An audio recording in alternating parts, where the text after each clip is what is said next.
weigh-in show. I'm Adam Catterall. Pleasure to be in your company and a pleasure to be in the company of these two retrobates. Look at them there. Look at them faces there. Yep, they're a bit pixelated because they're on the run at the moment, but hopefully the Wi-Fi will kick in a minute. From Liverpool, the one and only Mr. Nick Peet and the Hall of Famer himself from his potted shed in California, enjoying a bit of sunshine. We're seeing him every morning doing his runs in the hills and what have you. All right, thank you all for being here. It is the official weigh-in for UFC 270 in Ngannou versus Gane, first pay-per-view of 2022. And our first fighter to weigh in this morning is only the undisputed UFC Flyweight champion out of Tijuana, Mexico, Brandon Moreno. No messing whatsoever. The co-main event, Brandon Moreno, the champion, straight in. He's on the scales to hit weight. There'll be plenty of conversation coming up throughout the course of the shows. We will touch upon UFC London. We'll obviously preview UFC 270 and these two fantastic title fights. We'll also give you a few stats in and around 270 because a couple of fights and a couple of fighters have fallen off, sadly, overnight. I think we've got 10 fights by my reckoning to weigh in right now. But here's the champ at Flyweight in the co-main event, Brandon Moreno, ready to rock and roll. And you know what? Seeing him running like that, so full of enthusiasm. 124 pounds, the official weight for the champion, Brandon Moreno. 124. I mean, that just kind of encapsulates his energy all week. You know, he's been happy to be here. He's got a smile on his face. He's loving being the champion. He's the first on the scales. He's a pound under. All right, next fighter to the scale is his opponent, the former UFC Flyweight champion, Davison Figueiredo. The flyweights are not messing about, boys. Obviously, the former champion, he's had his problems in the past with making weight, but if social media pictures are anything to go by, he's absolutely in tip-top form. And Mike, you've been around these boys this week. Have you managed to catch up with Davison? Have you had a look at him? No, I didn't see him, but seeing this is all you need to know, because the narrative was in that last fight, he really struggled making weight. And I'll be honest, I think that played a massive, or had a big influence in his performance. You know, when you have a bad weight cut, when it doesn't go to plan, you're not going to perform well. And it's like he was waiting last time. And look at this. Second on the scale, as soon as they start, he's coming in, he's fired up. And I think we're going to see a classic Davison Figueiredo tomorrow night. 124 pounds, the official weight for Davison Figueiredo. Your UFC Flyweight title fight is now official.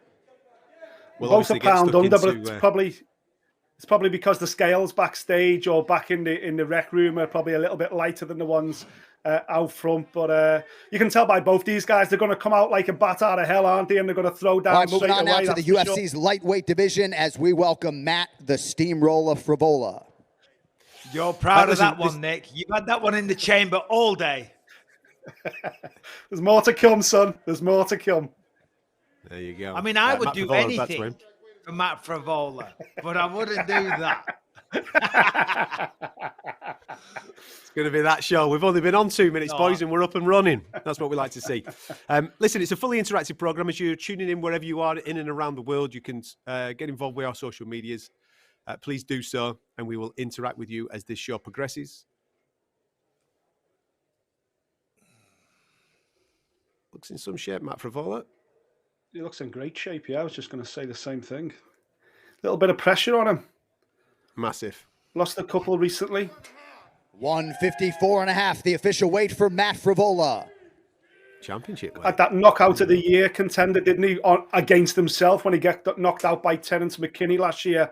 7 seconds, but I had a couple of wins as well, you know. 2 out of 3. All right, next fighter to the scale, set to make his welterweight debut here on Saturday night, Trevin Giles.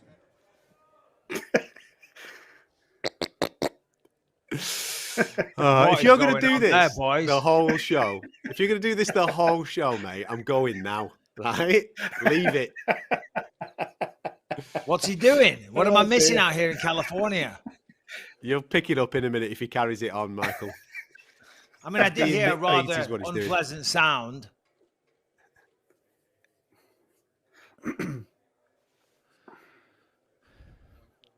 Hold on. 170 pounds, the official weight for Trevin Giles. Everybody coming in under. Trevin Giles. Yeah, that's a big statement from Trevin Giles, because he was a middleweight. He's been up to light heavyweight, back down to middleweight, got knocked out by Duplessis last summer, and this is his welterweight debut. All right, so next fighter he to the will be scale, delighted that he's live come on inside. pay-per-view in the bantamweight division, Cody Stamann. I tell you what, they are flying out today. Yep.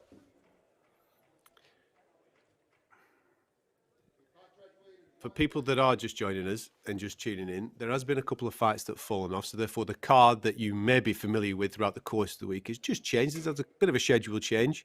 We'll give you the full running order as and when there's a little bit of a lull in the action. But these boys are on the main card. Cody Stamann taking on Saeed Nurmagomedov. And again, you just mentioned there 135.5, the official weight for Cody Stamann. Fighters with a bit of pressure on the shoulders. Cody Stamann's one of those because he's coming off the back of 2 losses.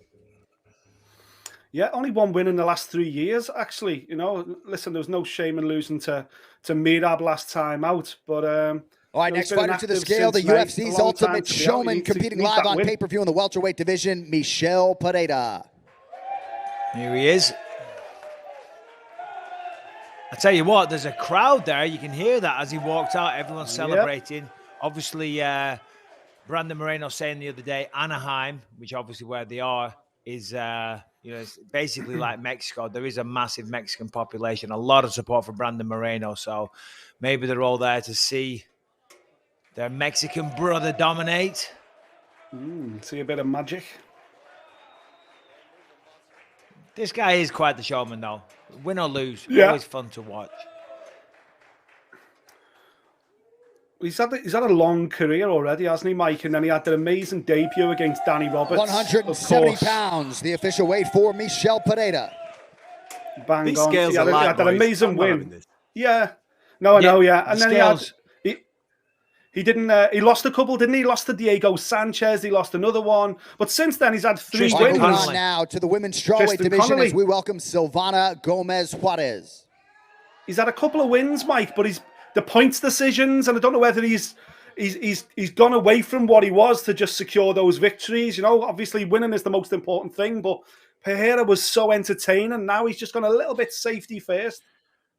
Yeah, but that's what happens when you get a couple of losses. And no offense to Tristan Connolly or Diego official Sanchez. Weight, that 115.5 for Silvana Gomez Juarez.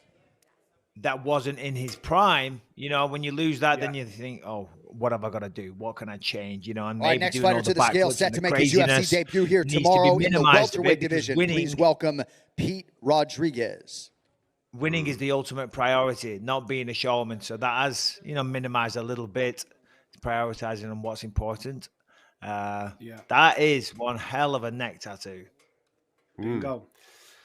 You just heard John Anik there introduce him as a UFC debutant. You can hear that quite a lot throughout the course of this. I think there's 8 in total UFC debutants on this card. Pete Rodriguez, he's had 4 fights. Check this out, Mike. He's had 4 fights. He's octagon time, 4 minutes, 47 seconds. 170.5, the official weight for game Pete Rodriguez. Yeah, he's undefeated, if I'm not mistaken. Great striker, high output, lots of volume. Taking on Jack Della Maddalena is a name that a lot of people won't be familiar with, but I commentated his fight on The Contender. Jack Della Maddalena fighting out of Australia. Next athlete to the scale, competing in the lightweight division, undefeated as he makes his UFC debut. Renato Tremendous Valdez. Boxing. Works the body well. Yeah, I'm looking forward to that one. Mm-hmm.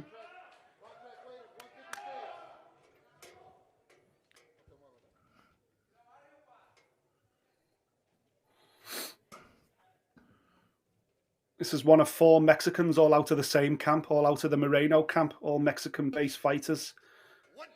Just shows how far. And that's what happens. 155.5, that's what happens. the official weight for Renato Valdez. Gym, they get a little bit of influence with the UFC. I don't mean like the strong arm in them, but of course you can introduce some of your teammates and whatnot, and that's what a good teammate does, and that's what a clever manager does as well. To try and parlay the success of one guy into getting some of the other people a chance. Yeah, but of course they got to stand on their own 2 feet once they make it to the octagon and see if they can compete. And a lot of the time they can, but we shall see. This guy's the same. Morales, he's another one.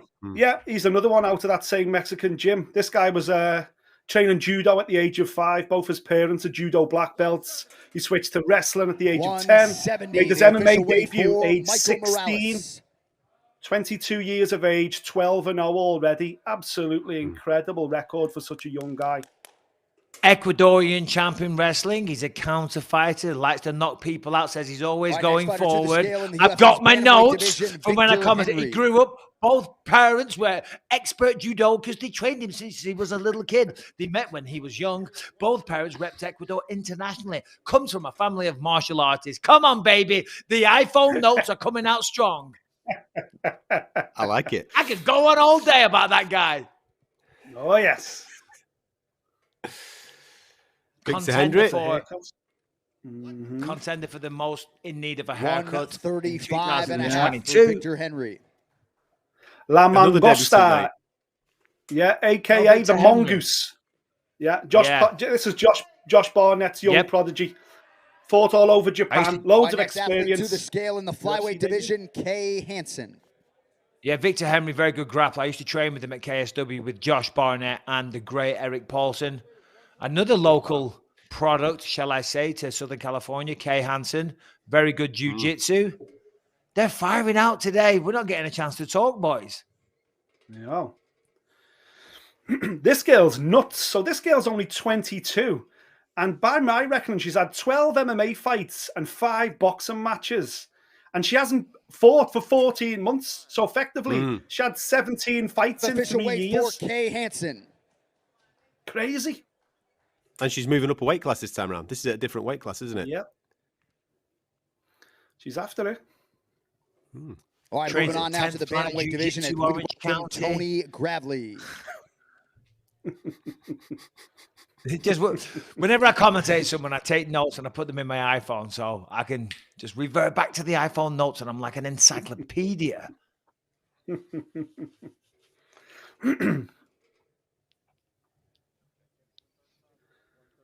This is the guy out of AT&T. 135 and a half, the official weight for Tony Gravely.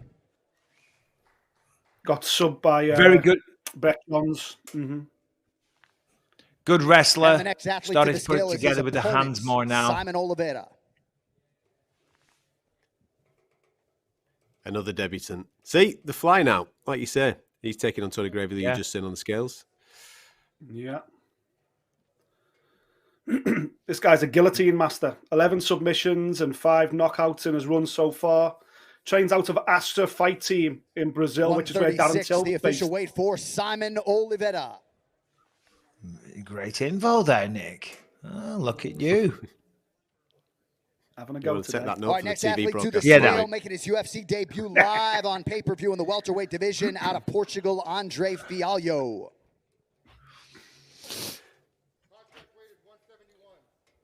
When did Fialho get the shout for this, Mike? Because obviously Pereira didn't have an opponent this time last week. Unfortunately, this one is not in my iPhone notes, so I'm going to have to defer to the internet.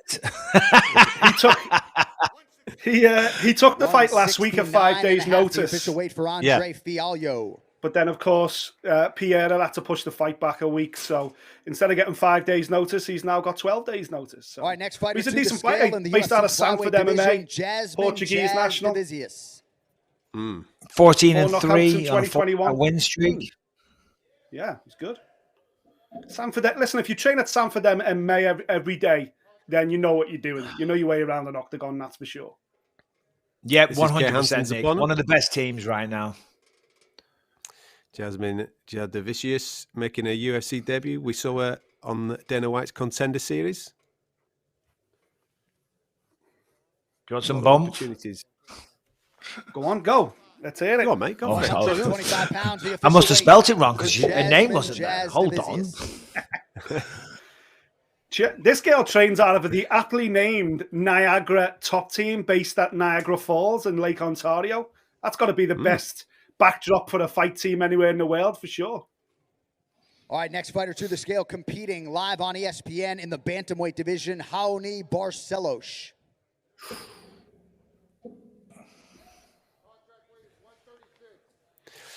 It's a bit of a weird fight, this one. Now, is it? Yeah, is this going to I've got this down on the again, this is on my prelim. So Raoni Barcelos against Victor Henry.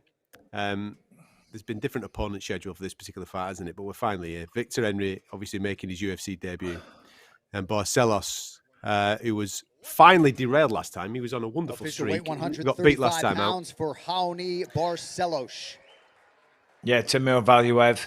Tough debut, actually, for Victor Henry. But I think stylistically he matches up very well. I used to train with Victor, as I said. And, you know, if you train with Josh Barnett and Eric Paulson. As we welcome Jack Della Maddalena. Oh, here he is. Your boy. I'm going to say, if you train with those guys. Go on, mate. Get the notes out on Della Maddalena. Come on, son. All right, then. All right. Hold on. You caught me off guard, but I'm going for it. Hold on. Della. You better believe it in here. I don't need to know. He's going to be gone. He's going to be gone in a minute. Well, listen. Mate. Come on, son. I'll tell you. Beautiful body work. Record. He lost his first 2 fights, and he's won every single fight since by stoppage, except his last one, which he won on points on Dana White's Contender Series. So he's got a 95% knockout rate, and Rodriguez has got a 100% knockout 100%. Rate. That is your knockout of the night winner right there. Either him or Rodriguez. Someone's getting carried out, that's for sure. And as you said, Nick, he did win that on the Contender via decision. But let me tell you, it was a beatdown. It started off kind of slow for the first minute or two, as you do, feeling out process. And then from there, once he got warmed up, once he loosened up, it was a beautiful display of boxing, beautiful knees in the clinch, rips to the body really, really well. So I wouldn't be surprised if we see a nice liver shot stoppage here, because I'm surprised his opponent on the Contender took all of those. But do we have a final lull in the action? It's about time, isn't it? Just in terms of that, though, Mike, getting a points decision for the first time in your career, just as you get signed by the UFC, is not necessarily a bad thing, because you have that realization, okay, not everyone's going to get knocked out. So put your feet back on the ground, start your UFC career. I think the timing couldn't have been better for him. Yeah, but that's how it kind of should be, you know. No disrespect to people that didn't finish all their fights prior to signing with the UFC. But if you're going to join the promotion, you're going to become something special. You need to be dominating on the regional scene, you know. And of course, yeah, you're right, Nick. Once you step up to the UFC, competition increases, they get tougher. And not only a good warning or a forecast for him that it is a step up in competition, but he learns to pace himself better, to control his nerves and all these type of things. Big time. Old Vanessa here. Little monster.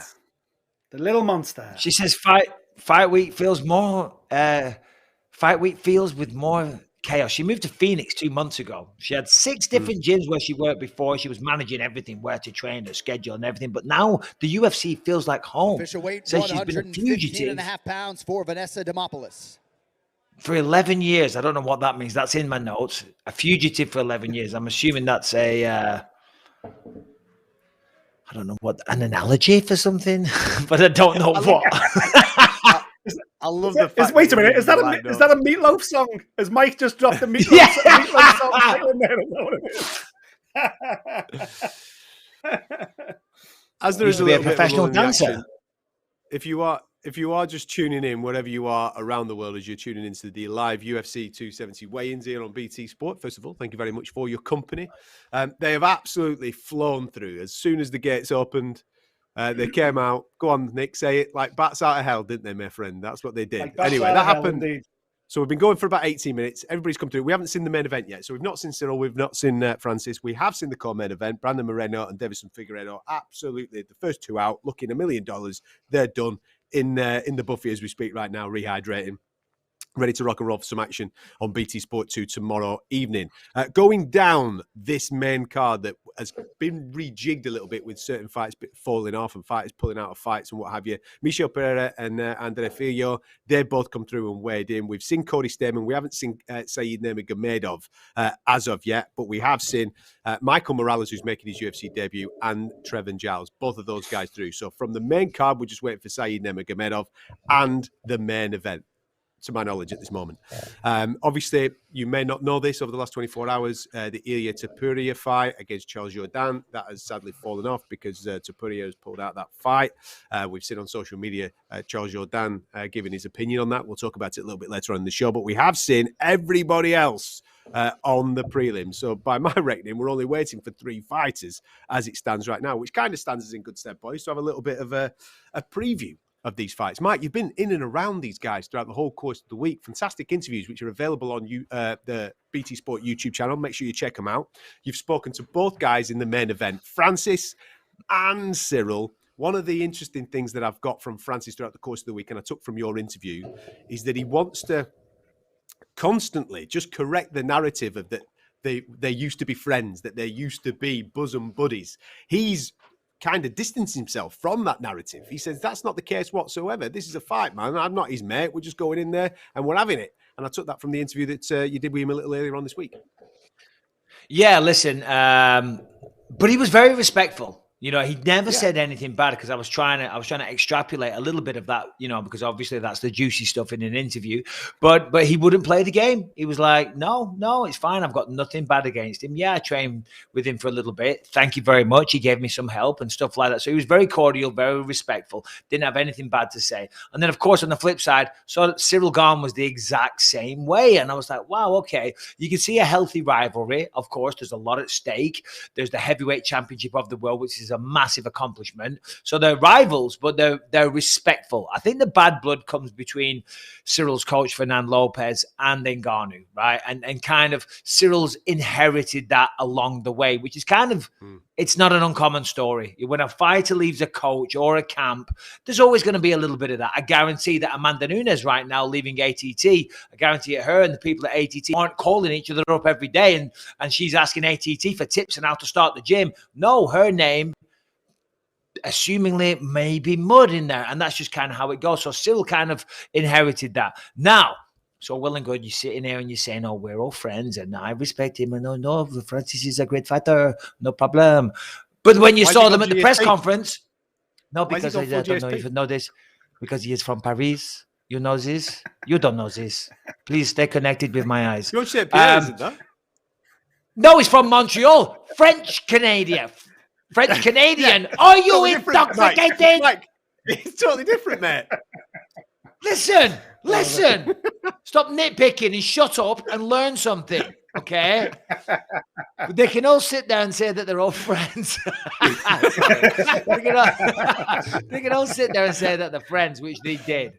But at the press conference, we saw it come out. You know what I mean? Because then Francis said he kicked him in the head and he knocked him out. Cyril's like, what are you talking about? Look me in the eye and say that. So, you know, it's got a little spicier. You know what I mean? Yes, of course, they have respect, but they're also intense rivals. It's going to be a fun fight, man. I can't wait. And I'm still kind of 50-50. I can break this down and see a victory for both guys. The more I look at it, the more I'm confused as to who's going to win. And that's the sign of a good fight, isn't it, Nick? You know, and I suppose a lot of fans can say the exact same thing about the co-main event as well. Absolutely. I think Mike just took the words right out of my mouth with what he's just said there. I'm going to keep going. I'm going to keep doing it. But he's absolutely right. You know, the beast is loosed. There's another one. How can you not be intrigued about this heavyweight main event? Because of the undertones, because of the backstories, because of everything that's gone on. And likewise, you know, I've seen an interview in the last couple of days where Cyril Gane was saying, this is fun to me. I'm having a great time. And everything I've seen of him, he looks like he's having a great time. Big smile across his face. I've seen one interview where he said, to me, Francis is just the final boss and this is a video game. And I was like, wow, what a fantastic way to approach the biggest moments of your life. The moment that can absolutely change your life. That he's just thinking of it like a video game. Just thinking it's a game. It's a sport. And that mentality makes him so strong because he's brushing off the pressure. He's not carrying any of that in there. He's not going in there thinking, I'm going to be the first French national in history to become a UFC champion. I'm going to become the baddest man on the planet, the heavyweight champion of the world. None of that. He's not thinking of any of that. He's just thinking, I'm going to go in there and have a good time and enjoy myself. And I think it's Francis that has got that bit of needle. He's one that's got a little bit of that chip on his shoulder. He wants to get one over the coach. Cyril Gane doesn't seem to have got involved in any of that stuff. And I think that's so powerful for him. And it's going to be so freeing for him once the cage door eventually closes on in the early hours of Sunday morning. Because, you know, that's his style, isn't it? He needs to be free. He needs to be loose to be the very best version of Cyril Gane. So from what I've seen this week, I've been impressed with Ngannou. But Cyril Gane's blown me away. Mike, what's the chat been like regarding the contract negotiations for Francis throughout the course of the week? Because it is a shadow that's looming over the fight, and you've got to kind of admire a man that is prepared to gamble on himself like Francis is doing. It's like real life Jerry Maguire, this, isn't it? He's got to perform on Saturday night, because if he doesn't, his financial future is either going to go this way or it's going to go that way inside the octagon. Yeah, you're absolutely right. And under normal circumstances, that would provide massive pressure. And anytime there's pressure like that, it can affect your performances. Or they say, oh, pressure creates diamonds. Yeah, sometimes it does. Sometimes pressure gets you knocked out cold and causes you to clam up, especially when you've got Ciryl Gane in front of you. And it's either one or the other. Regarding the contract negotiations, listen, I know my place. I'm here to ask stupid questions and try and hype the fight and get a bit of trash talk out of them. I'm not getting into that. I'm a UFC commentator, buddy. I know my place. I leave that stuff to the lawyers and the Danas and the Hunter Campbells. You know what I mean? But the reality is that if he loses this fight, then he may get his P45 and be looking elsewhere. Dana said this week that he's kind of distracted. He's talking about Tyson Fury and all these type of things. And you probably saw in the interview when I spoke to him, yes, he does want to pursue that. Said he's been talking on social media, DMs, with Tyson Fury for about 2 years now. And this absolutely has to happen. The problem is, though, that if he loses this and he's no longer the UFC heavyweight champion of the world, why does Tyson Fury want to fight him? You're just another guy that used to fight in the UFC. You lose a lot of options. Right now, the cachet is that you are the UFC heavyweight champion. So therefore, it makes pay-per-view box office sense. Without that belt, without that reputation, and of course, coming off a loss to Ciryl Gane is the guy that Tyson Fury potentially may want to go after. You never know. The fight could still happen. So still, there's a lot of emotional backstory coming into this for Francis Ngannou, whether he admits that or not. And generally what you find with fighters is that it's not a case of admitting it, it's a case of knowing it. He probably doesn't realize it. But that's how distractions work. It is a distraction. You don't know that you're distracted. You don't know that that's negative energy having a negative impact. That's why they call it a distraction. If you were aware of that, you would cast it aside. You would harness the good energy, block the bad. Harness the good, block the bad. But he doesn't know. To him, this is all just great energy. I'm in here, I'm talking Tyson Fury, I'm talking Deontay Wilder. On the flip side, you got that guy right there who's absolutely gigantic, who's a better technical kickboxer, a guy that has better footwork, has 19 undefeated kickboxing fights, and he's coming into this one with with one goal in mind, and that's to beat his opponent. In many ways, Francis has to beat his opponent and has to kind of beat the UFC in some ways. You know what I'm saying? Because he's going head to head. Yeah. From obviously loads of fans going back and forth on social media, and you're right there. Is a little yappy dog there giving it some in the background, Mike. Little Harry. I mean, we're getting their delivery. He's a guard dog. He's barking, but he couldn't do anything. He could not do anything. He'd be less effective than you if it kicks off, Adam. Listen, lots of fans Nick like that one. We enjoyed that. Listen, lots of fans going back and forth on social media about how they think that this fight is going to play out, and I'm sure that we have the same thought process as those guys. We know that there's power in one corner, there's technical brilliance in the other corner. But when you look at the stats and the stats break down, and you look at Francis Ngannou, he's won 7 fights in the UFC where he has landed less than 10 significant strikes in a fight. That is absolutely unbelievable, Nick. Raw power. He only needs to catch you once and it's over. Yeah, absolutely. I think that's clear. And Ciryl Gane knows that. Everybody knows that. I don't think you need to be an industry insider or someone that's lived and breathed MMA for longer than a couple of years to realize that Francis Ngannou has got one big trick. And that trick is if he catches you on the chin, you're going to sleep. We all remember the shots that he put in against Stipe, the knockout against Overeem, absolutely unreal.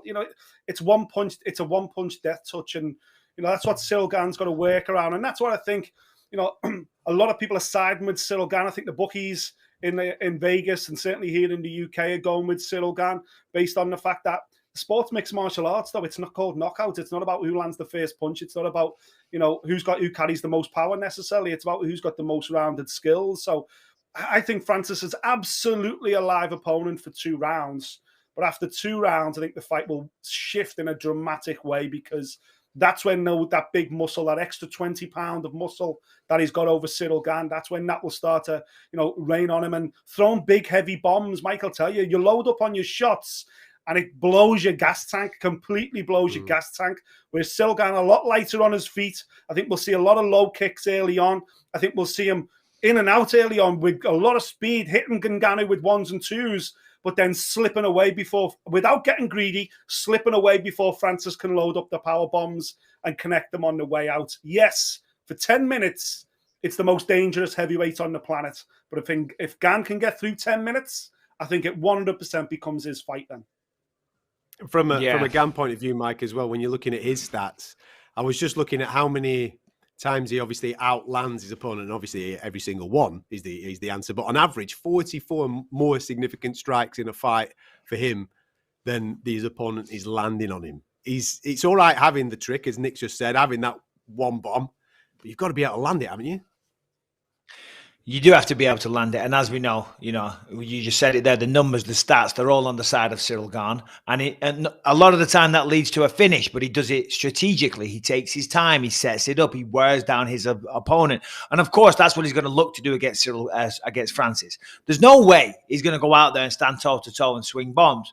That favors Francis Ngannou. Now we know, and it's a cliche to say, but heavyweights are great because one punch can end everything. Yeah, they can. But one iota, one glancing blow from Francis Ngannou puts you down. That is the difference. We're talking about an extremely special puncher here. We're talking about the type of power that is rarely seen in a ring or an octagon, that we've rarely seen in the UFC. Even Derek Lewis, I mean, he hits hard, but does he hit as hard as Francis Ngannou? I mean, it's insane the power that he has. But it's going to come down to strategy for both sides, I believe. You're right, Nick, 2 rounds. I'll give him a little bit more credit. I'll give Francis 3 rounds. So that means, though, that even after 3 rounds, it means Ciryl Gane has to be perfect. He has to be perfect for 15 minutes. Rounds 4 and 5, the pressure eases a bit because I do believe the power will be massively diminished. But, he cannot lose focus. He cannot make a mistake. You make one mistake against Francis, it's going to be lights out, or you're going to hit the canvas. So strategically, he's going to be on his bike. And on the flip side as well, yes, Francis has the power, but we're not giving him enough credit for the developments that he made. Look at that last fight with Stipe, right? Definitely seemed more in control of his emotions. He didn't rush out. He took his time. He picked his shots a little better. He defended the takedowns. And that was pretty much a year ago, right? He's got a great coach in Eric Nixick, right? Who's this man is around mixed martial arts the whole time, right? And I've spoken to him at length. He understands the sport, not just from a technical standpoint, from a mental standpoint, from a strategy standpoint. So you don't tell me that a year away, they haven't been working hard with potentially a John Jones in mind and just getting him to relax a little bit and think about the fight and look for the shots as opposed to just swinging like a madman and hoping that they land. Because that's what sometimes Francis used to do. And a lot of the time they would find the mark, and that's great. But now you're talking about the best people in the world. You're talking about a John Jones, is who we thought it was going to be. But that's a great person to be focusing on when you're thinking about a Ciryl Gane, because John was a strategic mastermind, and Ciryl is going to have to be a strategic mastermind if he's going to win this fight. It's a very intriguing matchup. Yeah, absolutely. You can just see there on the screen, and this is a fully interactive show. Thank you very much for this question. Where does Stipe stand in the heavyweight pecking order? Well, Mike, you've spoken to both of these guys this week, and we saw in the press conference yesterday that everybody's asking the question of John Jones. But the guy with the most amount of wins, the guy with the best streak at heavyweight, who was, last year been beaten by Francis Ngannou, surely he's entitled to another crack if he wants another crack. Do you, first of all, see Stipe Miocic wanting to come back and have a go this year? And if so, should he be next? You mean the guy that was voted the #1 heavyweight of all time on my YouTube channel? Yes.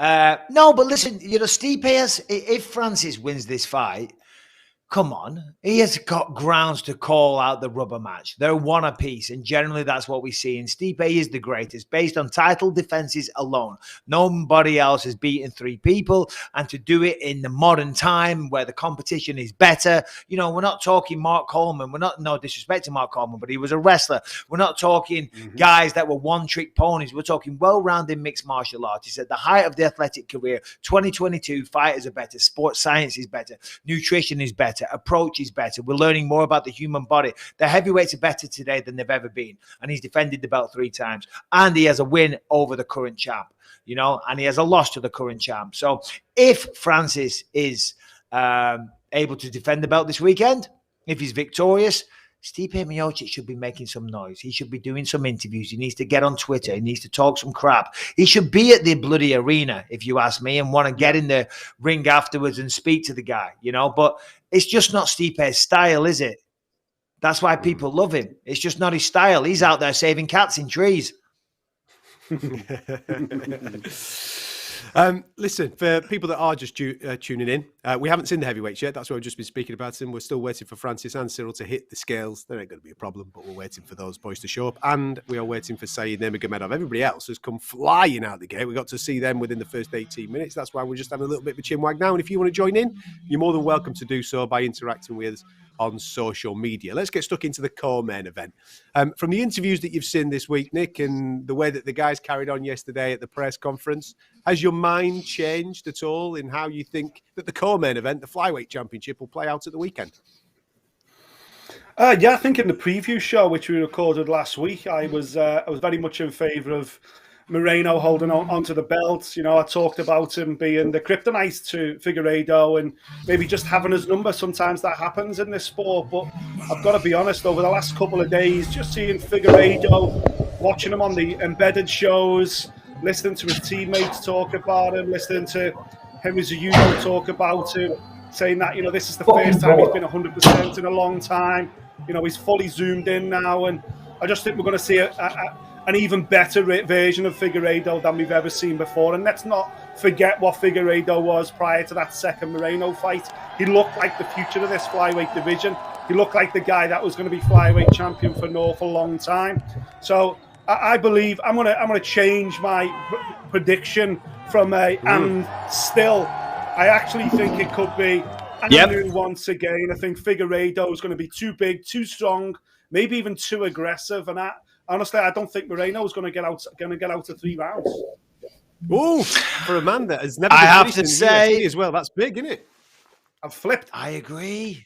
I have totally flipped because, you know, Figueiredo said it yesterday at the press conference, and I forgot about that. Listen, the first fight he said he was sick, right? Okay, do we believe him? Do we not believe him? Could be an excuse. Fair enough. Second fight, he had difficulty making weight. Right, and he was not himself in that fight. Deiveson Figueiredo is an animal, and he is nasty in there. He has big knockout power. He has incredible jiu-jitsu.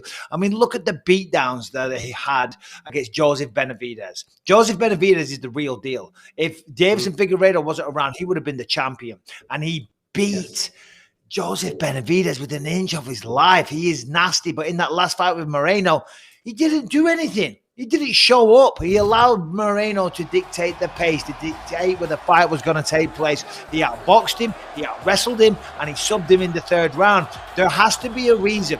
It's not that he was intimidated, right? It's not that he wasn't used to the crowd or the moment. He's been a champion. He's been in there. He's knocked people out, but he didn't show up. Now we've seen him in the best shape of his life. He was the 2nd person on the scale. The weight cut went totally to plan, and he's got extreme motivation. And then on top of that, as I said before, he's nasty, and he looked nasty at the weigh-in. He was nasty when he spoke, and he's going to be nasty in that octagon tomorrow night. As we're just seeing the pictures there from the second fight, just a couple of stats that have played out over the first 2 fights. In the first fight, significant strikes went in the favour of Deiveson Figueiredo, but only just. Obviously, it was a fantastic fight. We all enjoyed it. It ended up in a draw. But if you actually analyse the fight from start to finish and you score the rounds without a point deduction, you probably give the fight towards Figueiredo. The judges did the exact same thing. That's why we got a draw, because of the point deduction, where he had a point taken off him in the 3rd round for those low blows. As you rightfully said there, Mike, in the second fight, he just didn't turn up. You look at the significant strike differentiation, and there's 40 different strikes strikes over a period of three rounds there before Brandon Moreno gets the finish. I personally believe that we're going to see a very similar fight to what we saw the first time around. I hope we do, because if we do, mate, we're in for a fight of the year contender, aren't we? Oh, is that to me? Yeah, no, absolutely. Yeah. The first fight was sensational. I was there. I watched it live. Incredible stuff. And yeah, the point deduction is the reason why it was a draw. But ultimately, you can't take that away from Brandon Moreno, right? You are in control of your body. You have to be in control of your tools. And do we know how much those it was a groin strike, right? On multiple occasions. Yeah, that's why he took the point. Is that correct? Yeah. I thought so. How much did that affect Brandon? How much would he have been able to soar to a lead had he not been impaired by being cracked in the crown jewels a few times? We know that hurts and it does slow you down. That's why there was a point deducted, and rightly so. Rightly so. That is why it was a draw, though. So if this time Davison sticks to the rules, is in control of his tools, and he plays Brandon for a fool's. See what I did there? Never mind Meatloaf. I've got the blooming lyrics. But he is in control of himself, and he is fired up, and he's got the gas tank to go 5 rounds at a hard pace, which I believe he will have, because guess what? There's nothing like getting humbled to get you motivated. There's nothing like going out there and having someone take the belt off you when you underestimated them and thought, I can take care of this guy, and you get choked out, and he takes your belt and he's talking all that crap, and he's sitting at the press conference and he's belittling you and he's grinning at you and he's laughing at you and he's got all these Mexican fans all cheering for him. Be careful, because Davison Figueiredo is a nasty, nasty little person. Trust me. He's only little. He's like a little gremlin. But I wouldn't want him coming after me. Do you know what I mean? Just the attitude, Nick, of him weighing in second today. He was there. And he's had problems in the past weighing in. As Mike said there, he struggled last fight in order to make that weight. But he was there. He looks in incredible shape. When, okay, I don't speak his mother tongue, but when you have his interviews translated and you listen to the words that he's saying and the people around him, like he's obviously working with Henry Cejudo a lot, and the way that they're talking, he's a frightening proposition coming in. I think it's a totally different Davison Figueiredo that Brandon Moreno's going to get tomorrow night. Yeah, and this is a guy that's made a lot of sacrifices as well. You know, he's always been based out of Brazil, but he's moved over to the US to base himself with Cejudo and his crazy little camp to keep himself focused, obviously. But that means time away from family, time away from children. I noticed on the embedded, he missed his son's birthday, I think it was. And, you know, that's the type of stuff that fuels your fire even more. You know, you go to bed, you start fuming, and you're like, right, okay, I'm missing my own son's birthday because of you. You're getting it this weekend. And, you know, meanwhile, I see Moreno's moved his family to Vegas. He's got his 3 daughters running around while he's training and stuff like that. You know, it's a different type of mentality. I'm not saying one's right, one's wrong. But when you're living like a monk, when you're making those sacrifices, that's when you truly feel like a challenger. When you truly, you're away from home, you're staying in a hotel or a motel. It's just grind day after day after day. There's no kisses and hugs at the end of your day. It's just you alone putting that work in. I just think it breeds a different type of mentality. So yeah, again, I've done a 180, man. I can see a repeat. Never mind the first fight. I see a repeat of the second fight, except it will be Figueiredo dominating from start to finish and not Moreno before he gets to finish. Listen, it's going to be unbelievable, and it's going down on BT Sport 2. Make sure you join us. Prelims from 1 a.m. And that main card gets going from 3 a.m. We're still waiting for the big boys. We're still waiting for Francis Ngannou and Cyril Gane to weigh in. The co-main event are through. They're done. They're dusted. They're rehydrated. We're going to be here tomorrow night for 2 hours. Them two talk. They don't put any energy into the talk. They will be in bed. They will be taking their time. I'm telling you, they're going to saunter in at the end. And rightly so. Why should they give a damn about us? You know what I mean? Exactly. And we're also waiting for Saeed Nurmagomedov. But we'll keep you up to date as and when people do hit the scales. And whilst they are sauntering towards the scales and weighing in, we can have a chat about many other different things. And there's been quite a lot that has brought this week that has got a lot of people, especially in the UK, excited. We're doing it, boys. Let's get stuck into a little bit of UFC London. Because for the first time for a couple of years, the Octagon is coming back to the O2 Arena. In fact, the last time I think that we were here is the time when you were getting inducted into the Hall of Fame, wasn't it, Mike? Is that the last time that the UFC was in town? I mean, yeah, it was. I like the way that the tone of voice and you're just trying to take the mickey out of me there. But no, it was. No. It was a very special night. I didn't. I had no idea. I was completely shocked. They said, "Oh, we're going to get you on camera." You know, like they do that sometimes, and they put them on the big screen. They said to me, "Mike, we're just going to bring you out. We're going to put you on camera and show you on the big screen for like, the UK massive." And I was like, "Oh, great, lovely. That would be nice." You know what I mean? And then I was even saying, I was like, "It's on my documentary that's coming out." I'm sorry, I sound like a idiot there, but they called me back saying, I hope like they care. They're like, "Listen, you're retired, you've been gone for ages, you know what I mean, who cares, you had your moment, shut up, sit down, go back to the analyst decks. What are you in the crowd for, going on the screen?" And then they surprised me with the Hall of Fame thing. But still, never mind that. The more important news is that we are back, and I was very dubious. We've known about the date of March 19th for quite some time now. I know the restrictions have been lifted in the UK, so obviously that further bolsters it. But from my end, yesterday, UFC travel department trying to book my flights, wanting to know when I'm going in and out. I'm like, there we go, baby. Pack my bags, get the British passport. We're back in action. I'm coming home. That's it. And we are going to be bringing you a week's worth of top-class entertainment right here on BT Sport. So keep your eyes and ears across our social media channels because we will be dropping that news very, very shortly as to what we're going to be getting up to. But let's get stuck into the real stuff, all right? The tickets are going to go on sale for the fans. The fans are chomping at the bit. They want to know what the fights are. Now, yesterday, we got a little bit of news. We knew that Tom Aspinall was on this card, right? And we knew at one point he was fighting Shamil Abdurakhimov. Okay, and we were excited about that. It's a step up. We were all excited about it. But yesterday, the news came in that Tom's fight with Shamil won't be happening. Shamil's got himself a new opponent, but so's Tom. And Tom boosted to the top of the tree, Mike. Now, listen, first main event, it's UFC London. It's the first time that he's going to be fighting in the UFC in front of fans, and he's taking on the number 5 heavyweight in the world. We've spoken on the show many times that he wants to pump the brakes. He wants to take his time. Sorry, sunshine. Brakes are off. It's time to rock and roll on March 19th. You know why? UFC. And you want to fight here and you want to get paid handsomely, then you got to fight the handsome people. Not that I'm saying Volkov is handsome. I'm not saying that he's ugly either. Just not my cup of tea. But this guy is a real fighter. Marcin Tybura was his last win. He's beaten Alistair Overeem. He's beaten Walt Harris. He's beaten Greg Hardy. He's beaten Fabrizio Verdum. I do believe that was in London as well. This guy's been in there with the best. So for Tom, what a story. What a rise he's had. 4-0, 4 stoppages, taking out former legends and champions. Wants to take his time. But as I say, unlucky, you're in the big leagues. And when you fight Tom has, when you put on those kind of performances, that's what this is going to lead to. Interesting thing for Tom, he said, I've never fought in front of a big crowd. Well, guess what, buddy? Now you fight in front of a crowd and you're the main event with your toughest opponent to date. So get working with your sports psychologist, because you're going to need him.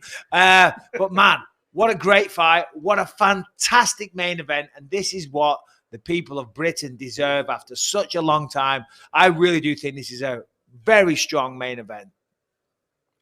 Strong main event and a strong card as well, Nick, as we look down some of the names that are obviously going to be involved in this.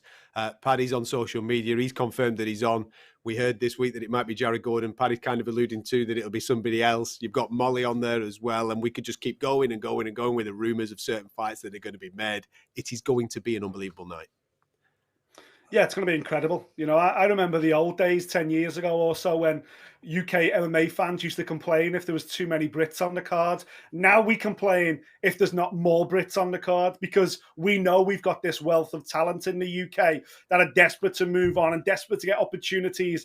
And we'd be happy now to see a UK fighter in the red corner all night. And we can do that. Jack Shaw's on this card. Hopefully, Arnold Allen's going to come in later on. Molly, of course, Paddy. Mike Grundy's on there against Makwan Amirkhani. That's a fight that was made last year but fell off. There's so much to get stuck into. And hopefully Paul Craig gets added in there too. But the main event for me, it just jumped out yesterday. I got wind of it yesterday that it was happening and was like, oh my goodness, this is incredible. And yes, Tom has talked about taking it slow, but Mike's right, man. Once you get to the big show, when opportunity comes, you've got to take it with both hands. And when Tom Aspinall, who, by the way, has never fought in front of more than max 2,000 people, I think Cage Warriors, there was about 1,800 at Cage Warriors before he moved into the UFC. I was there that night, about 1,800 maybe, first round finish for Tom. But I just think when he walks out in the O2, Mike will tell you that home support will take his game to the very next level. And yes, he'll be nervous backstage. Yes, he might, they're going to have to control his emotions. But when he walks out and the whole of London goes absolutely bananas for him, he is going to grow from 6'4" to 7'12". And I think Volkov is going to be in for the fight of his life. I think it could be the emergence of the next UK UFC champion. The stage is set, man. All Tom's got to do now is turn up, enjoy it, and do what he does best. Absolutely right, Nick. However, 7'12", otherwise known as 8 foot. Sorry, I couldn't resist that one. No, but you're right. You're absolutely right, Nick. You hit the nail on the head, and I can speak from experience. When I'd fought in the UFC a few times. I'd fought at the MGM Grand, but when I had my first fight in Manchester, and this is before social media and all that type of stuff, so I guess it's a little different, and the sport wasn't as big, but I had no idea what the crowd was going to be like. And I walked out and the place, because there's nothing like a British crowd. I don't care what you say. The best sporting memories of my life were competing in the UK. And when I walked out and the crowd made that noise and they took the roof off the MEN, the adrenaline just went to my... I was like a crazy man. I sprinted to the octagon. I was trying to get in. I still had my hoodie on. I still had my trainers on. They're like, what are you doing, you nutter? Calm down. You haven't even got a gum shield in. What are you doing? So Tom's going to have to be prepared for that. Do you know what I mean? Because it will have an effect on the night. Because when he walks out, it's the main event. The crowd are waiting for it. They know it's the big one, literally the big one. And yeah, and to be honest, you couldn't have a better ambassador. There we go. Come on. Mother Tom's like the nicest guy. He's one of the best fighters that we've got. He's humble. He's working class. He's a hard worker. They are going to be right behind him. And I cannot wait. But fair play on that music, Adam. Ooh, I've got chills. Mate, you just talking about it then took me to places where it was like, yep, it's party time. Bisping's on his way with the Union Jack flag on his back. Now then, just a couple of fights that people have been speaking about, and we put it out on social media this week. This is what we're expecting so far. We just mentioned about Aspinall and Volkov. That'll be your main event. Dana confirmed that yesterday. You've got Jack Shaw taking on Timo Valiev, Mike Grundy and Makonami Akani, as Nick was saying a moment or two ago. Molly McCann's taking on Luana Carolina. Mohamed Mokiev making his UFC debut as well against Cody Durden. Jake Hadley on there as well against Alan Nascimento. And we heard earlier on this week that Paddy Pimblett would be fighting Jared Gordon. That came from Dana. Paddy's insinuated that it might be someone else. Paul Craig was on your podcast recently, wasn't he, Mike? He said that he's on the card and he's going to be against somebody on this card as well. Yeah, he never gave an opponent, no.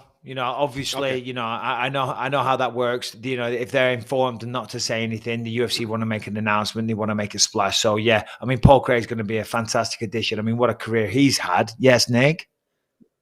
Nikita Krylov, don't say anything. Oh, no, that's what he said. Sorry, what am I saying? It's my own blooming podcast. He never said an opponent, but he said, so, you're right, Nick. He said somebody that has love in their name. And I was like, Glover Teixeira? And he's like, no, I'm not fighting the champion of the world. And I'm like, oh, Nikita Krylov. So, yeah, not announced, but with my powers of investigation and my reminder from Nick Peet, thank you very much. Yes, that's right. My investigative journalism leads me to believe we'll be fighting Nikita Krylov. Max, the producer, just edit that last bit out. Oh, we're live? Never mind.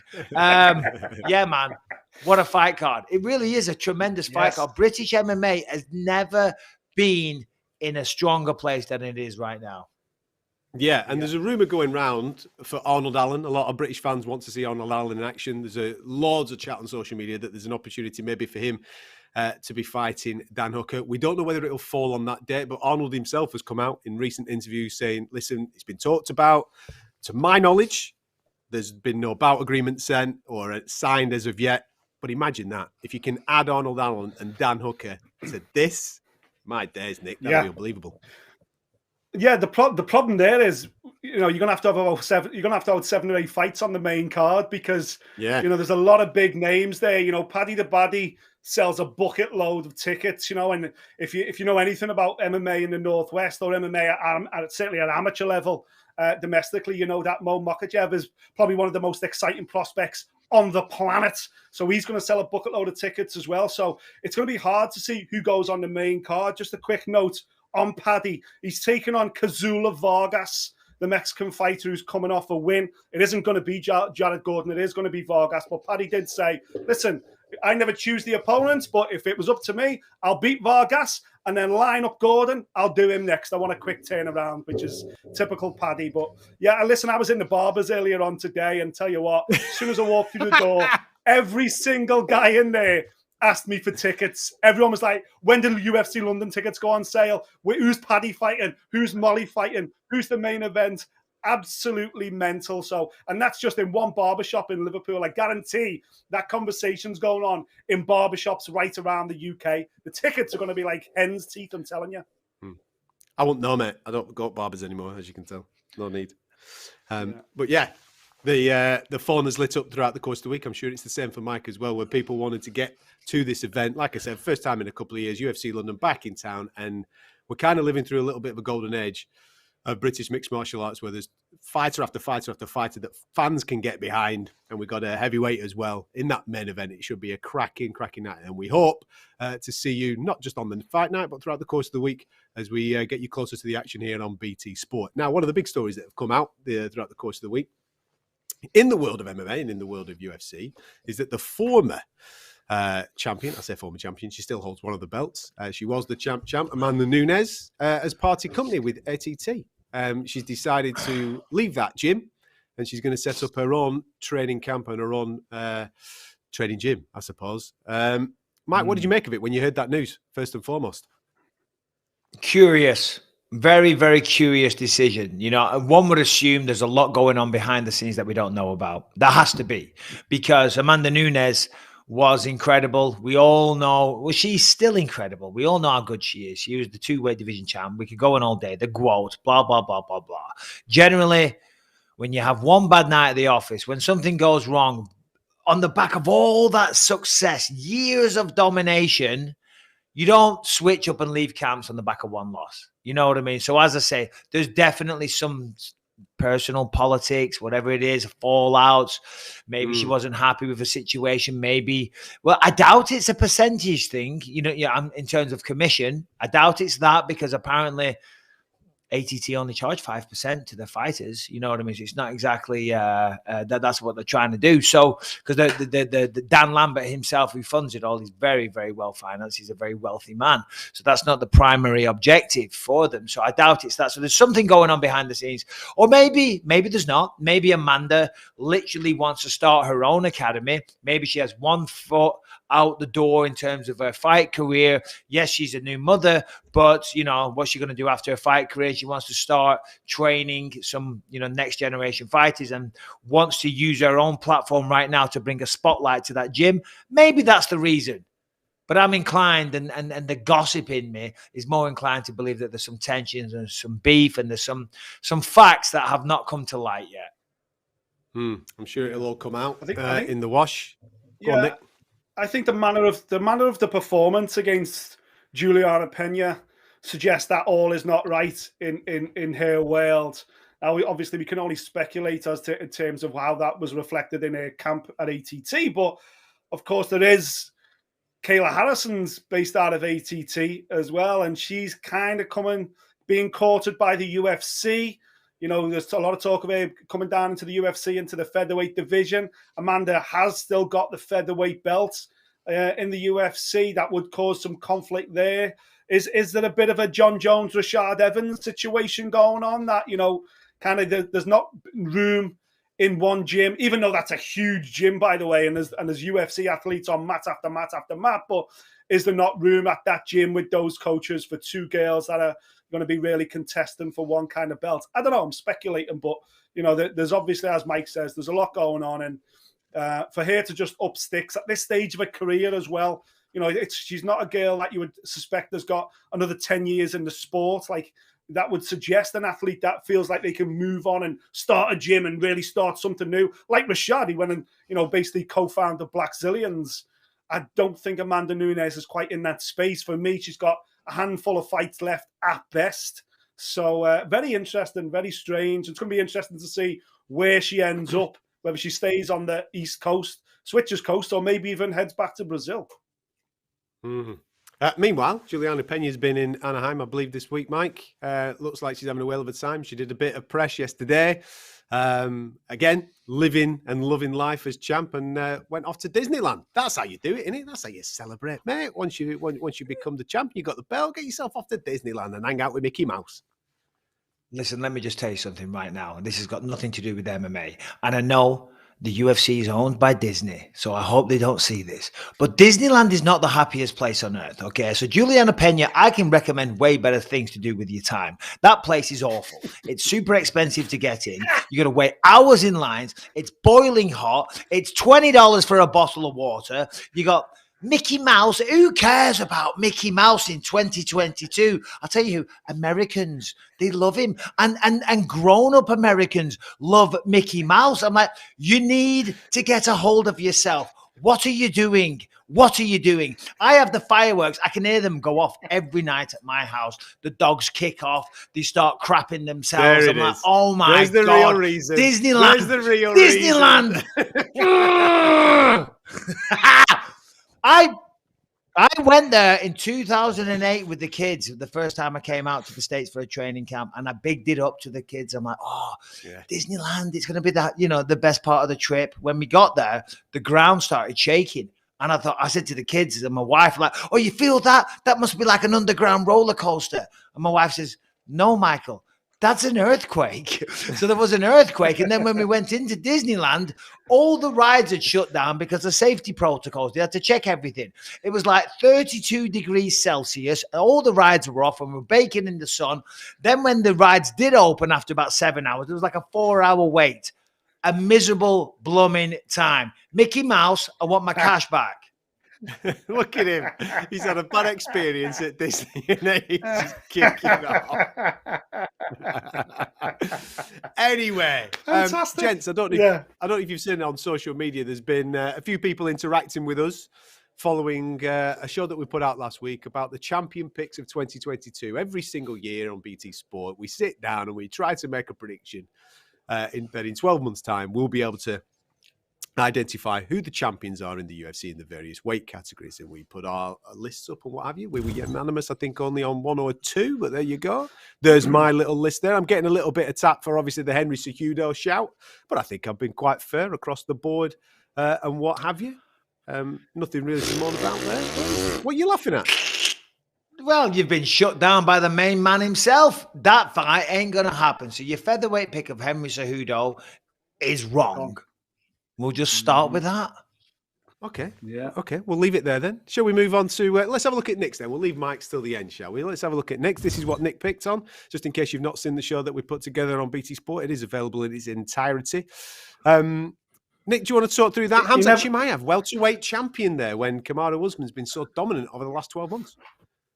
Yeah, I think that's the one I've got. I should have got a lot of stick over it, to be honest with you, but I've played the favoritism game, and knowing our viewers so well after their awful awards picks, I know they just go for the most popular fighter, so I thought I'll slip in Khamzat Chimaev there because that'll get a lot of positive reaction from the BT Sports viewers. But just on Mike's bit, mention there of Henry Cejudo, he hasn't shut down coming back at bantamweight though, Mike. So I think my bantamweight Henry Cejudo fight has got a little bit of life in it there, but I'm embarrassed myself that I'm looking at Zhang Weili and I haven't got Rose Namajunas' picture there. I just have to apologise again. I'm sorry, Rose. I don't know what I was thinking that day, but there we go. One thing that people watching this will notice is that Nick has gone for John Jones as heavyweight champion come the end of the year, and me and Mike have gone for the same guy in Cyril Gane. Our prediction can kind of be blown out the water this weekend, Mike, if Cyril Gane doesn't do the business against Francis Ngannou. Yeah, no, absolutely. And then, of course, I've changed my mind on Brandon Moreno. I think he gets beat this weekend, so that's out the blooming window straight away. I'm the only man to put Leon Edwards in there. Listen, am I confident in that pick? Not necessarily, but positive vibes. I'm trying to will it into existence. It's the law of attraction. You guys don't seem to care as much as me. It is what it is, you know what I mean? But other than that, I mean, come on, they're pretty good picks, let's be honest. Solid. I think we're unanimous. I think we're unanimous across the board at middleweight. We've all gone for Izzy. I think we've all gone for Islam Makhachev, didn't we? And obviously, none of us said that Valentina's getting beat anytime soon. In fact, some of us have even added belts to Valentina's ledger as well. So there you go. There's the unanimous picks, and I'm sure people watching this will have their own thought processes on who will be the champions come the end of the year. But what I will say is this: it's just a bit of fun, all right? Nobody's disrespecting anybody. Nobody thinks that Kamaru Usman's bad. Nobody thinks that Charles Oliveira's not any good. Nobody thinks that. We think they're elite level operators. We just got asked a question by our producers to make some content. That's all it was. We just answered the question. Yeah? You're entitled to answer your question as well. If we're wrong at the end of the year, listen, we'll be here celebrating another fantastic year in the UFC and we'll say, listen, man, we got it wrong. It's okay. We're still here enjoying ourselves. Don't have a go. Don't take it so seriously. Chill. All right?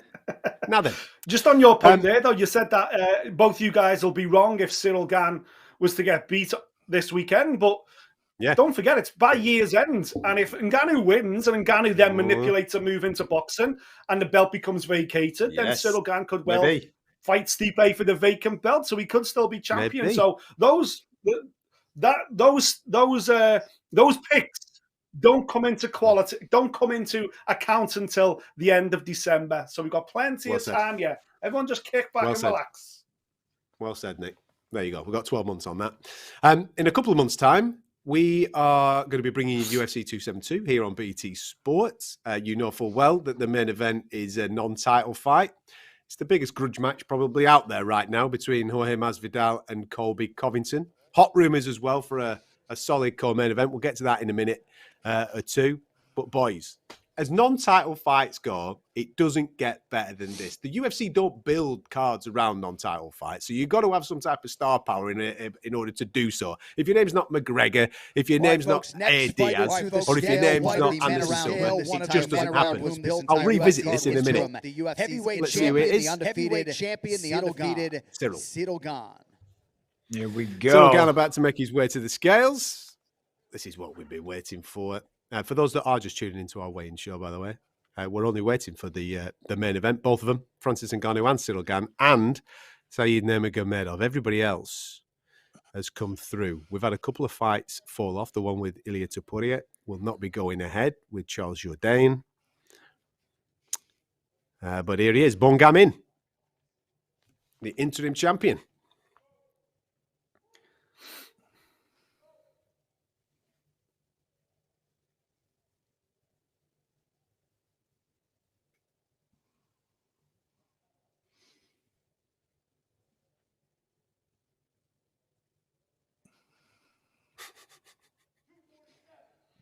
£247, the official weight for Bongama, Cyril Gane.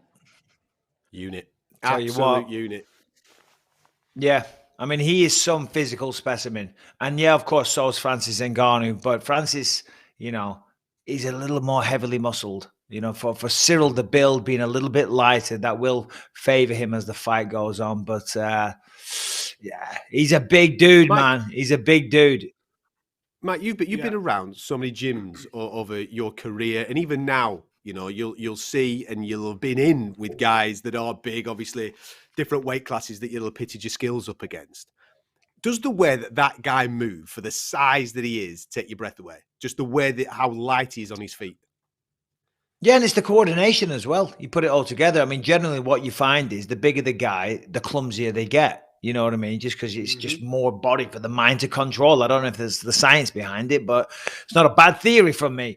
But that's what you see. Do you know what I mean? He's the opposite, kind of like Tom Aspinall. That's what they all say about Tom Aspinall as well. Yeah. But Cyril is in control. I mean, I don't know if you saw that little bit of footage this week. He was hitting the elbow pads. He was hitting the pads with some elbows.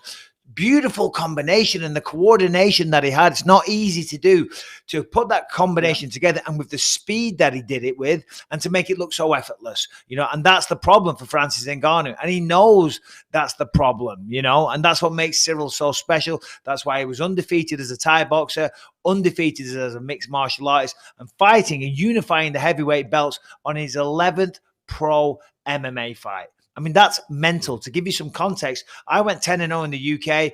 And then when I got to the UFC, and I had a long background in martial arts. I was a kickboxer. I did grappling tournaments. I was a jiu-jitsu guy, all that type of stuff. But it took me another 10, 12 years to really get to the peak of my technical abilities. He looks like he's already there. There doesn't seem to be weak areas. Yes, I'm sure the wrestling side of things and the jiu-jitsu can speed up, but he's predominantly a striker, and the striking stuff is where it needs to be. You don't look at him and think, oh, he still needs to polish up a little bit. He's a little off balance when he throws his shots and things like that. No, he's perfectly poised. He's in control of his body. The balance is spot on. The power's there. The conditioning's there. And the mentality. For such a young fighter, it's unbelievable. That's the most impressive thing, isn't it, Nick? He doesn't rush anything. For a guy that's new to it, he doesn't seem to get intimidated by it. He's so calm in there. When that cage door shuts, he just takes his time and follows the game plan that his team have laid out for him. Yeah, and I remember John Jones, an interview with John Jones from a few years ago where he said to me that, does he get nervous? Yes, but he gets those butterflies in his stomach to fly in formation. And he controls it, and he keeps himself relaxed. And Cyril Gane just does the exact same thing. When you're 6'4" and 260 odd pound of muscle, then you don't have to rush for anybody. But actually controlling that inside competition, controlling that around media engagements and everything else, that takes a special kind of mentality. I know loads of fighters that Michael have known hundreds that are gym fighters that can do it in the gym when it doesn't really matter, when there's no cameras, when there's nobody watching. But to be a specimen like that and to have the added bonus of having the psychology and the mindset of a true fighter and a competitor and being able to blank everything out. Now, this guy's about to have his 11th fight, and he's about to become the baddest man on the planet. Like, that is just absolutely phenomenal. Is he a freak of nature? I don't know. But the fact that he's moved so quickly in such a short space of time, less than 4 years as a mixed martial artist, and here he is about to conquer the entire world. It's phenomenal. And I think he's a unique individual and a unique champion. I think he's going to become a great UFC champion. Even if it doesn't happen this weekend, he'll take that L and he'll learn from it. And we know he will get better for it, because in 10 fights, his rise and his progression, his evolution as a fighter has been nothing but rapid pace. So why would it slow down now? Absolutely. Before Cyril hit the scales and weighed in, we were talking about UFC 272 and the non-title fight that's got everybody talking, Mike. Covington versus Masvidal. Listen, we've seen all the pictures where they used to be pals and they used to cuddle each other and be best mates and all that type of stuff. But over the last couple of years, it really has got a bit nasty, hasn't it? And I genuinely believe that there is a little bit of something there. And fight week for that fight card is just going to be something else. Well, I don't know if people are familiar with Steve and Tiny, the head of security for the UFC, and the two British guys holding down the force, two former SAS guys, I do believe. So shout out Steve and Tiny. But they better be prepared to jump in, because them two, there's going to be some shenanigans. If I know Jorge Masvidal, UFC's bantamweight division, UFC's bantamweight division, Said Nurmagomedov. I thought it was going to be Francis. We all know we're going to be waiting till right at the last minute before Francis saunters in. It is his show, but I've got to get to another show. When this finishes at 11, I've got to get suited and booted. I've got to drive down to Anaheim and be on TV by 11:30. So I'm like, come on, Francis, get a blooming move on. Let's see if Saeed made it or not, though. There's not much left of him if he hasn't made it. No. Taking on Cody Sturman in his bantamweight fight. 136 pounds for Said Nurmagomedov. Yeah. Perfect. There you Perfect. go. Yeah, just going back to Covington and Masvidal. It's real. It's real. There's so much backstory, but the things that Covington has come out and said, I mean, he has gone nuclear, talking about his ex-wife, calling him a bad father, I was known for saying whatever I wanted to say to my opponent, calling him a bad father and things like that. That's, for me, that's off the table. You don't go there. You don't talk about things like that. And you certainly don't inject yourself into the conversation and start talking about his ex-wife that he's still married to. They're still going through a divorce. Do you know what I mean? But then on the flip side, you could argue that that's an absolute stroke of genius by Covington, because it's going to do what it's supposed to do. It's going to get him mad. It's going to get him off his game. It's going to get him fighting through anger. You want to be cool, calm, and collected in there. So, you know, I mean, look at it however you want. You might have your personal opinion on whether or not that should be, as I say, shouldn't be said. But regardless, it's going to rattle the cage of Masvidal. That's for damn sure. It's going to be unbelievable. And with rumours, Nick, circulating that Dustin Poirier wants it against Nate Diaz. Nate Diaz wants it against Dustin Poirier. And a lot of people speaking that there's a possibility that could end up being the co-main event. Wow, man. What a card. Yeah, I think obviously it will be the co-main event, but you know, the fact that it's heavily rumoured to be up at welterweight as well, Poirier going up to welterweight, which could obviously breathe new life into his title engagement. I think he realises now that, you know, he's probably a couple of wins away again, just because the lightweight division's so competitive that he's probably going to have to go away and win 2 fights to get another shot at that lightweight belt. So I think him looking up at welterweight, he knows that a big win against Nate Diaz is going to put him into the equation of a conversation. Now, whether that's a good thing when you've got Kamaru Usman currently holding the belt, I'm not too sure. But what it does do is put you in the mix with the Masvidals, with the Diaz brothers, Nick as well. Again, listen, I know he looked pretty poor on his comeback against Robbie Lawler, but he's still Nick Diaz. He still generates pay-per-view sales. And I tell you what, Covington and Usman, this fight will do bigger numbers than the welterweight title defense against Leon Edwards for Kamaru Usman. That's the frustrating thing for Usman, is that these guys will go away and do bigger numbers than he will defending the belt, just because of the cult heroes that are involved in these fights. So I think it makes sense for Dustin. Whether his long-term future should stay at 170, I'm not too sure. But listen, a fight against Nate Diaz and Dustin Poirier, co-main event at Covington, Masvidal. Listen, BT Sport, you better get those planes booked right now, because I want to be in Vegas for 272 for sure. I definitely agree with that one, Nick. Let me ask you a question, though, Nick, because you touched on it there about Dustin going up to 170. Do you think that he wants to go to 170 and actually make a run at that? Because you mentioned Usman. And because this is what I think, Nate Diaz is a blown-up lightweight. Dustin Poirier, if he doesn't cut weight, will be a welterweight. So for him, I think personally, that's why I'm asking you the question, what you think.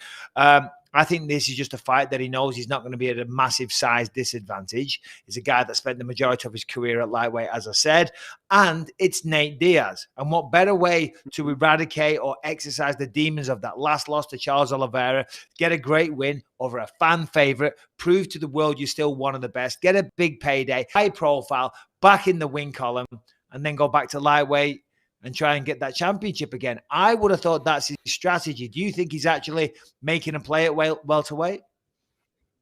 I don't know, to be totally honest with you, because there's so many killers in that lightweight division. That's the fear for him. So the most difficult thing there is the fact that even if he beats Nate Diaz, even if he looks sensational, I would fancy him to do so, when you come back and look at lightweight, you're then staring down a barrel of a gun of the likes of Fiziev, who does it, you know, he looks like a nightmare. You've got, obviously, Makachev.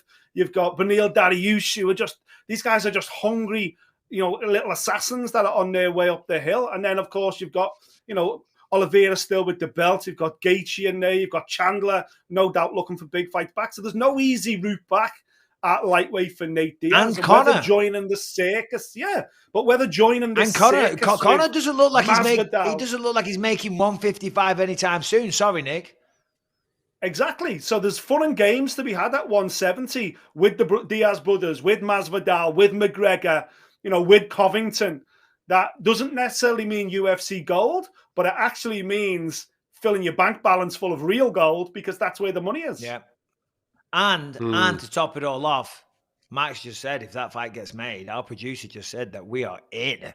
You know, you were going off on one. You probably never heard it there, but Max, we're holding you to it, buddy. We've got the evidence. We're on this show. Timestamp it, as you say. Get your passport sorted, boys. Vegas, let's go. I love the fact that our producers just speak to us in our ears, and then you put it out there, Mike. So then it's there for the world, so they can't hide from what they've just said to us. Listen, if he's going to distract me from the flow of the show, I'm locked in. Exactly. If he's going to distract me with exterior information, I'm sorry. I'm going to hold you accountable. There you go. That's right. Sorry, Mike. There you go. You've just cost yourself a few quid, son, because we're off to Vegas. And Mikey B's showing us around the gaff. Viva Las Vegas! Oh, yes! Listen, back onto 270 this weekend, obviously going down on BT Sport 2. Prelims 1 a.m, main card 3 a.m. Bit of back and forth yesterday in the press conference regarding that sparring session and both gentlemen's take on that sparring session. I know that you've asked the question, Mike, to both guys this week. What do you take from the responses to the questions that they've been asked about once upon a time? Well, to be fair, they both said the right thing. And essentially what they said was sparring. You know what I mean? And it is. You can't look into it too much, you know. And it's like, and I mentioned this, and people say, "Oh, Bisping, you've always got to insert yourself into the conversation." I say, well, it's my experience. That's why I'm talking about it. Like when I sparred with Rockhold, and that kicked off this whole rivalry because I spoke about it, because I got the better of him one day. But it doesn't matter. You can spar. I've sparred. Like one of my main sparring partners was Moses Murrieta. Some days he would beat me up pretty good. Other days I'd slaughter him and I feel like a world champion. That's just how it is. You don't know what's going on in their personal lives. You don't know what they did last night. Maybe they're having an off day. Maybe they're dieting really hard and they haven't got the energy or whatever it is. You can't look into sparring too much. But if it's all the time, it's consistent and that one guy gets the better of him, then yeah, fair enough. You're probably dealing with a better guy there. But according to them, and even according to Cyril himself, he said, listen, some days he did good, some days I did good. What does that mean? It means that both of them are capable of winning on their best day. And it means both of them respect one another. Regarding this whole head kick thing, it sounds like maybe Francis dropped Cyril, you know, but not knocked him out because Cyril was like, what are you talking about? Come on, he wasn't buying it for 1 second. But Francis stuck to his guns. So I don't think Francis is lying, you know, but I think he probably dropped him for a second and then the coach stepped in. But anytime people spar together, whether or not it was only 6 times or 600 times, they know each other and then therefore they know what they're up against. And then that really solidifies the challenge that they're up against in their mind. Because it's only until you experience their power, their speed, their strength, their technique, their grappling prowess, etc., that you fully understand the challenge that you have.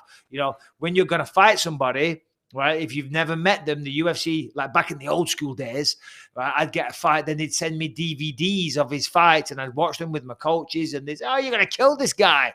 Oh, yeah, that won't work on you. You got better conditioning. Oh, he's tired. You won't be tired by now, right? It's all, you're theorizing, you're assuming things. But when you've been in there with the other guy, you know things. That's what makes this fight so great. Hmm. What did you make of it, Nick, when you were watching him go back and forth yesterday? Obviously, it made for good TV. It made the press conference interesting just because the way Francis felt like he was kind of holding on to it and was kind of like he got one over Gane by letting the world know that he'd knocked him out previously. But just the way Cyril kind of brushed it off and was like, yeah, man, you're good. You caught me. That's cool. That's fine. That, for me, he just got this air of confidence. You know, I come away from this fight week, as I say, with Figueiredo has made me do a 180. Gane has just reinforced my original thoughts when the fight was made. He's just a better mixed martial artist, and I think he's in a better headspace right now. All he does is train MMA and think about becoming the baddest man on the planet. It's all he's done for 3 years. He's beat 3 top 10 contenders, all punchers as well. He's got a big finish in there last time out against probably you could argue the heaviest puncher in this division. You know, you could certainly argue that Derek Lewis punches even harder than Ngannou when he gets going. So I think he's in the right frame of mind coming into this fight where Ngannou's texting Tyson Fury. And I feel like saying to him, Francis, you do realize Tyson Fury is using you to get himself a bigger stake in his own negotiations in boxing, whether it's with Usyk, AJ, or Dillian White, or whatever it may be. He's using you as a tool to manipulate those conversations. I hope you're aware of that, because I don't think there's any chance they fight anytime soon, because why would they? Certainly if Francis gets beat this weekend. You know, it reminds me of when Conor McGregor was talking about fighting Manny Pacquiao when he headed into the second fight with Dustin Poirier. We were led to believe Manny Pacquiao was in the Middle East and they were going to announce it the day after he beat Poirier. They were going to announce a boxing match with Manny Pacquiao. What happens? Dustin Poirier knocks out Conor McGregor, and that was the critical thing. Knocked out Conor McGregor, and suddenly Conor McGregor's value as a boxer completely plummeted. because he'd just been knocked out. So the same thing is going to happen to Francis Ngannou if he gets stopped by Cyril Gane, I believe, this weekend. So there's so much at stake. But yeah, when they came head to head, I'm like, man, Cyril just looks cool, calm, and collected. And as long as he puts that inside the octagon at the weekend, I think he's going to get his hand raised. Look at you. You've gone full team Cyril, aren't you? You were team Francis last year, and now you're full team Cyril. Just because you've spent a little time with him in New York, now you're all mates. I get it. I understand how it works. Listen, for those that are just joining the show, Francis Ngannou has... Cyril Gane has weighed in. We're waiting for Francis Ngannou. He's the only fighter that we're waiting for at the moment. Go figure that, being a heavyweight.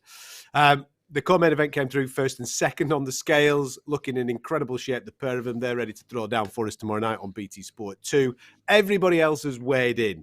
Just a couple of little announcements as well regarding fights that haven't made it. You may have seen overnight that Ilia Topuria and Charles Jourdain, a lot of fight fans were actually excited about this because, Mike, it was a last-minute call for a fight because we were excited about Topuria taking on Evloev. Evloev ends up pulling out of it. Charles Jourdain, fair play to him, sticks his hands up. Even with a record of 2-2-1 in the UFC, he fancied it against the undefeated Topuria, who's been absolutely brilliant so far. And it kind of captured the imagination of a lot of fans. I think on the prelims, everybody was buzzing for it. But overnight, we found out that the fight's not going to materialise. Really disappointing. Yeah, no, it is disappointing. And Charles Jourdain, if you've seen him fight, has a very exciting style. Last time out, I forget who the opponent was, but I called his fight, and I remember thinking, wow, this kid's got something. He's pretty special. He's very confident. He's very athletic, agile. And same thing for Topuria. Why did the fight actually get cancelled, though? I didn't see that reason. I know the fight's been pulled. Is it a COVID thing? Do we know that? Well, we've been informed that medical reasons. I got informed medical reasons, so it's a COVID thing, is it? No, it's not COVID. No, the UFC officials stopped him from making weight. They stopped him. They stopped his weight cutting process, Topuria. So he must. So basically, coming off. Yeah, exactly. That's what they do. They step in, safety first. You know what I mean? Because making weight, if you're trying to push it too far, it is dangerous. Never in the UFC, fortunately, touch wood. But around the world, you do hear these horror stories. You hear about it in college where people have passed away. You know, when they push it too far, you know, so it sounds like he was trying to leave too much to the last minute, which is, to be honest, he has to own that. That's his failure to prepare, you know. So, yeah, unlucky. Well, they'll no doubt reschedule it. Yeah. Nick, how disappointed are you that Lerone Murphy doesn't look like he's going to be on UFC London because they booked him a fight the week after? I know that you're a big fan of the Bullet Chewer, and we would have anticipated that his big homecoming would have been on UFC London, but they've stuck him on the week after against an opponent that a lot of American fight fans are very familiar with, and this is an opportunity maybe for Lerone to announce himself to a new audience.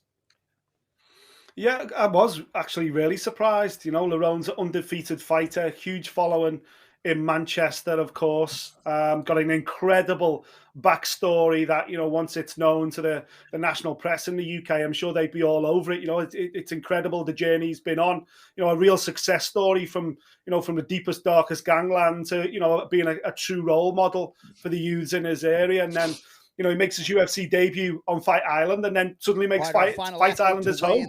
3 fights, undefeated run, absolutely sensational. So I thought London was going to be the one, but listen, as long as he gets out, as long as he stays busy, Lerone Murphy's going to be a superstar, make no mistake. Michael Bisping's happy. He's going to make his second TV show of the day in a minute because Francis Ngannou's about to weigh in. Here's the heavyweight champion of the world, ladies and gentlemen. It's his show. He's the last athlete to be weighing in for UFC 270. Taking his time. Body beautiful. Looking very similar to Nick Peet on the old beach. When you're ready, Francis, let's hit the scale, son. What do we think? 264?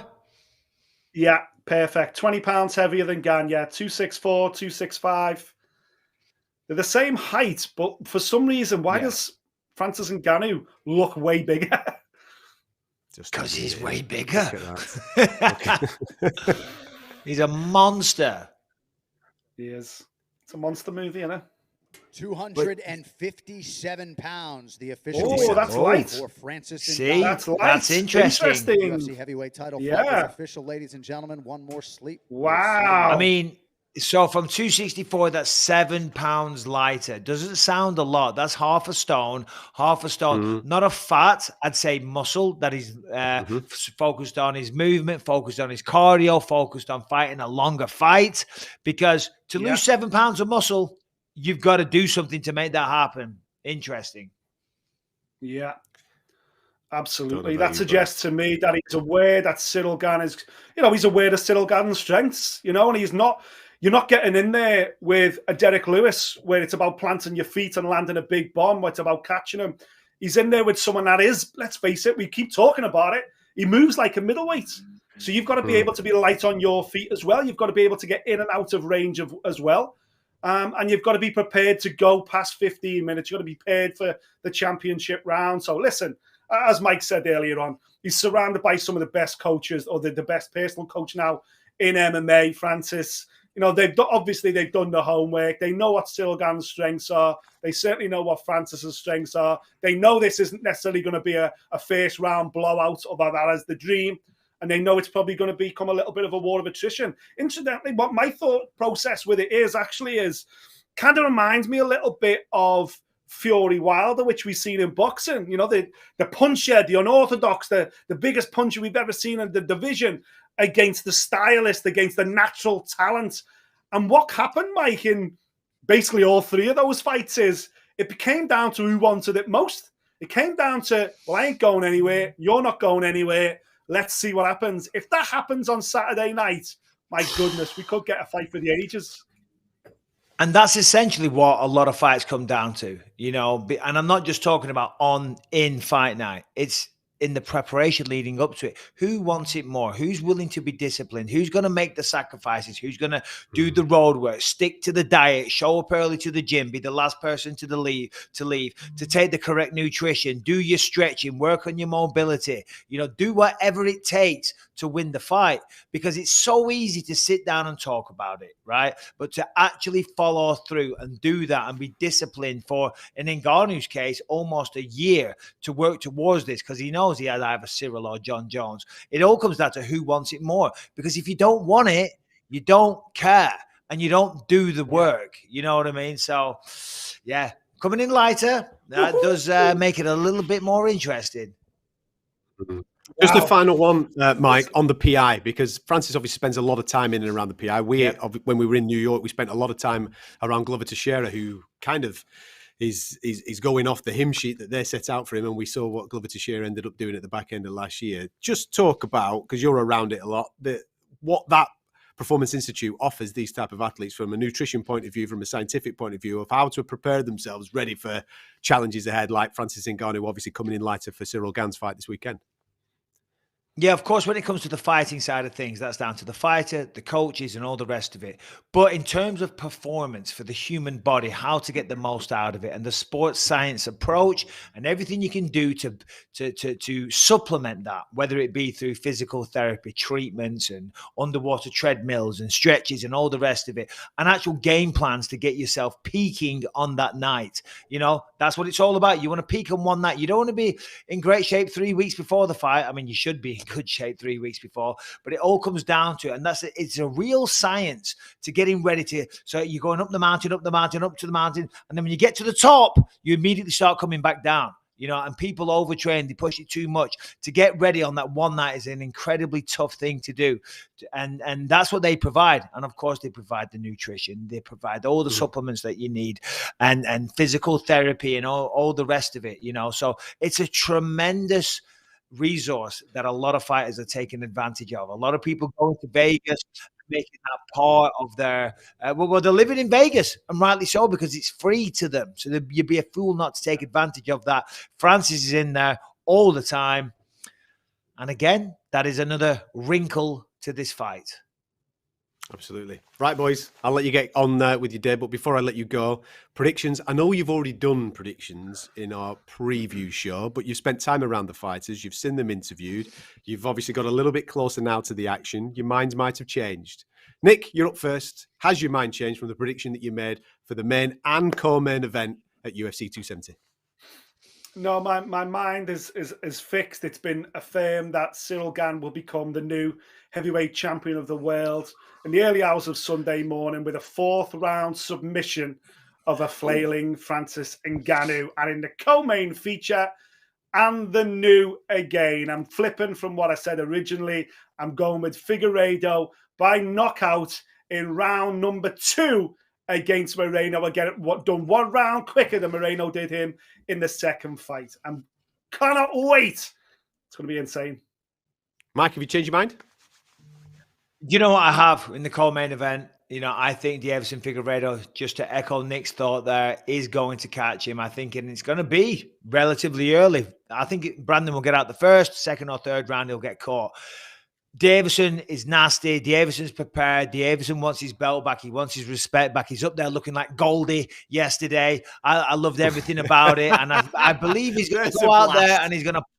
He did. He looked just like Goldie, did it, with the metal teeth and the blonde hair and everything, the shades on.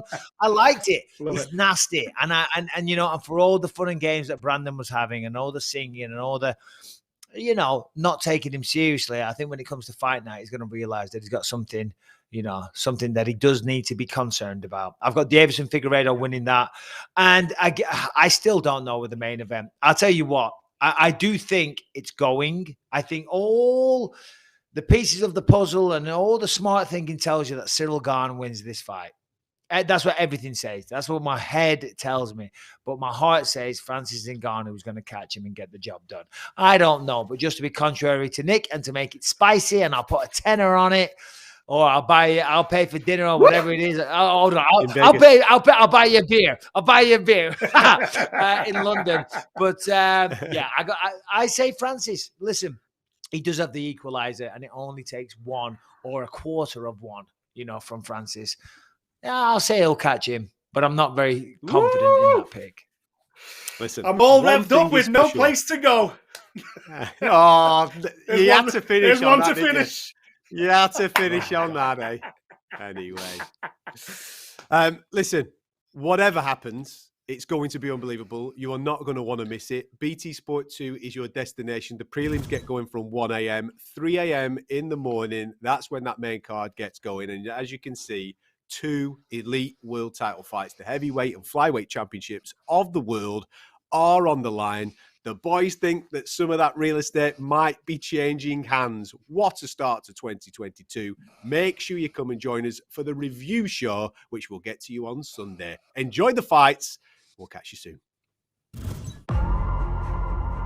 Francis Ngannou, the heavyweight champion of the UFC. That's the baddest man on earth.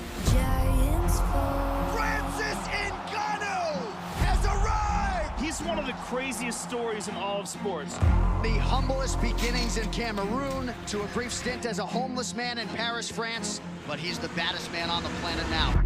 A new era has come. Who will save us? Oh my goodness! Francis Ngannou can finally call himself the greatest heavyweight in the world! Well, there is no doubt who is leading mixed martial arts in France. Enter Cyril Gane. These two sparred together.